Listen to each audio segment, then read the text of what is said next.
Welcome to Realty Talk, the show that brings together the country's most authoritative and respected property experts.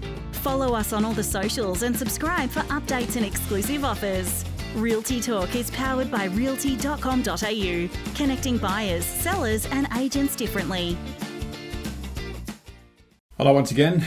Cate Bakos joins us in just a moment. Have you ever been to an auction and noticed that there are maybe one or two people there who really look comfortable, yet you're shaking in your boots? You're wondering what the hell is going on. That's quite normal because many people only ever go to an auction to buy a property once or twice in their life. Cate Bakos, Cate, I guess this is fairly normal, isn't it? I mean, you're an experienced bidder. You do this on behalf of other people. What suggestion would you have as to how people can look confident when they go to bid at an auction? The first thing they can do is have a plan. So know what they're prepared to bid to, what their walkaway figure is, so that they can then bid with confidence and not have to worry about thinking on the fly. So when they're standing there and they've got a plan, as anxious as they may feel about the task in front of them, they don't have to stress about getting it wrong because they already know what they can bid to. That's my first one. Yeah, well, I suppose having a plan does, sort of settle you down as long as you don't forget what that plan is. Maybe make sure that you write it down so you don't make any mistakes. But that's the first part of feeling confident, isn't it? Or even looking confident, Cate. Yeah, that's right. And a lot of it comes down to bluff when people do want to look confident, but even down to what you're dressing in. Dress in something that you're comfortable in or confident in. That might be that you are a bit more formal and you might be suited up, dressed like a professional, or you may just be, in your favourite jeans and you're completely comfortable with your own look. And then it comes down to where you stand. Now, if you're hiding behind trees or standing at the back of the crowd and avoiding people, you're not looking particularly confident. But if you're standing right at the forefront of the auction, and particularly if you can see your competition, you might wish to stand a little closer to the auctioneer or at the side on the footpath where you can see everyone. That gives you a really good vantage position, and it certainly makes people think that you're not as intimidated about the task at hand. Yeah, and of course, in leading up to the auction as well, Cate, if you've made the appropriate inquiries and done your homework and gotten to know the agent and probably even the auctioneer, there's a very good chance that you're going to be front and centre anyway because they'll be hovering around you as they normally do. Yeah, agents sometimes stand with you and offer to help you bid. And if you're confident, you don't need this. But the best thing to do is greet the auctioneer when you arrive, greet the agents, let them know you are bidding so that they'll be watching out for your bid.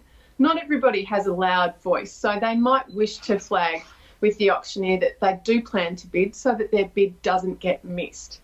And then the most important thing to do when you do start bidding is be really clear, be succinct, be relatively quick with your bids. You don't need to have a big bag of tricks and slam bid and apply all of those tactics that you see professionals do. You just have to bid loud and strong and consistently. So what about the first bid? Is it wise to sort of sit back and see what the crowd's doing and not be too anxious or show your hand too soon?